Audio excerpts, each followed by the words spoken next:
What really started the Russia-Ukraine war? The Truth Explained. On February 24, 2022, Russia launched a full-scale invasion of Ukraine, kicking off the biggest war in Europe since World War II. Moscow called it a special military operation. The rest of the world called it an unprovoked, brutal act of aggression.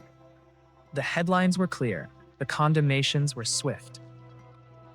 But beneath the surface of the immediate crisis is a story that is way more complex, a chain of events stretching back decades, even centuries. Most people think this war started with one man's decision. But the reality is far more intricate. This isn't a simple story. It's a special military operation and the relentless expansion of Western power. What really started the war? The answer is not what you think. To get to the heart of the 2022 invasion, you have to understand the worldview of Vladimir Putin. Just months before the invasion, in July 2021, Putin published a massive essay called On the Historical Unity of Russians and Ukrainians. In it, he laid out his core belief that Russians and Ukrainians are one people, and that a separate, independent Ukraine is just a tragic accident of history.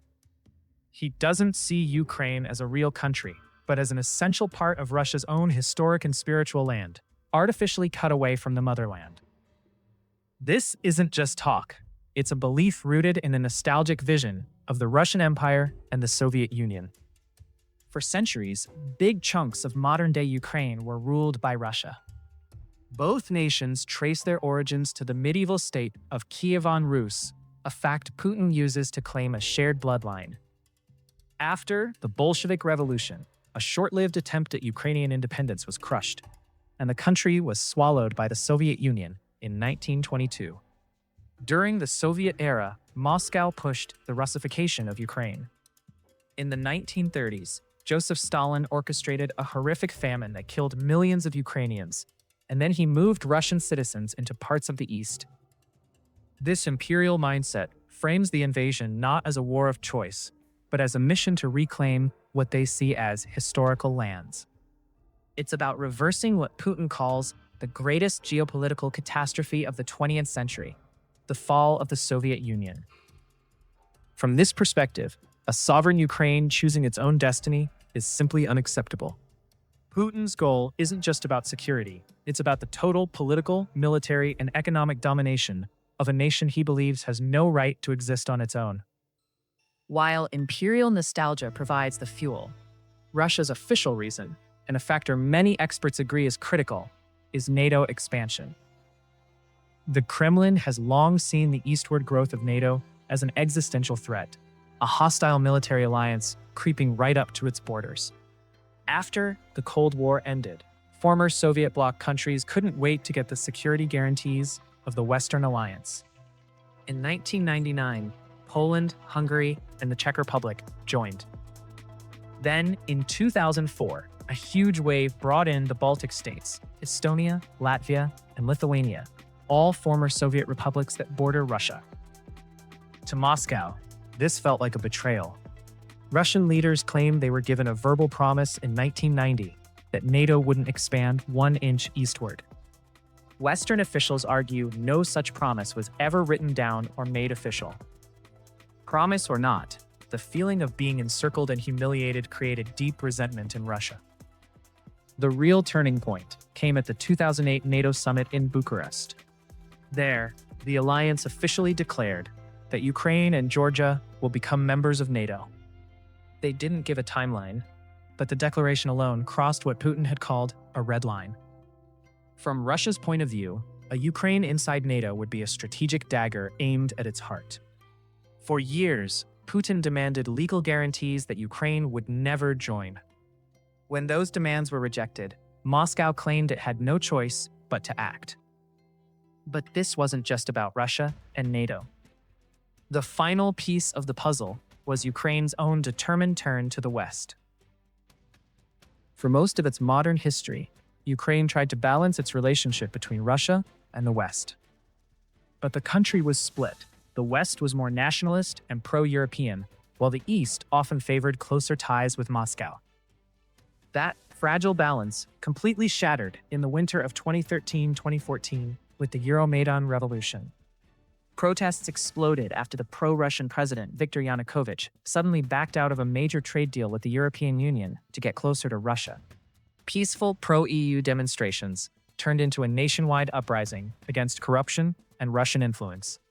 After a violent government crackdown and deadly clashes, Yanukovych fled the country. For Russia, the overthrow of its ally in Kiev was the final straw. Moscow's response was swift and ruthless. In March 2014, Russian forces seized the Crimean Peninsula and annexed it. At the same time, Russia began backing separatist fighters in Ukraine's eastern Donbas region, sparking a war that would kill over 14,000 people in the 8 years before the full-scale invasion. Those events in 2014 changed everything. They solidified Ukraine's desire to join the West, speeding up its push for EU and NATO membership. For the Kremlin, seeing this wave of democracy on its border wasn't just a geopolitical loss. It was a direct threat to Putin's own authoritarian rule. So when Russian tanks rolled across the border on February 24, 2022, it wasn't really the beginning of the war. It was a brutal escalation of a conflict that had truly started back in 2014.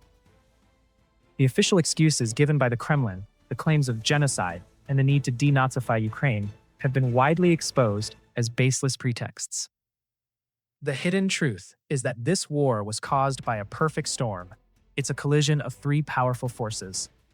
First, the ghost of an empire that refuses to die, driven by one leader's belief that Ukraine isn't a real country.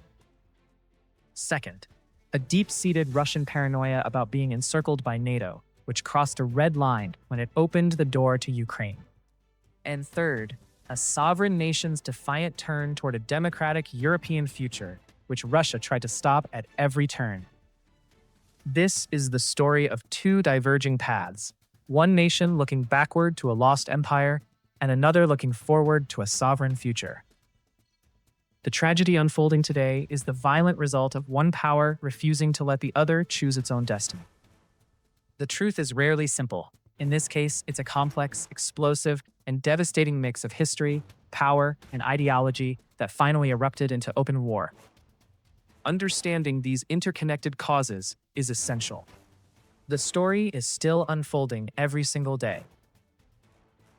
If you want to stay informed and continue to explore the deeper truths behind major world events, make sure to subscribe to our channel Epoch Insight and hit the notification bell.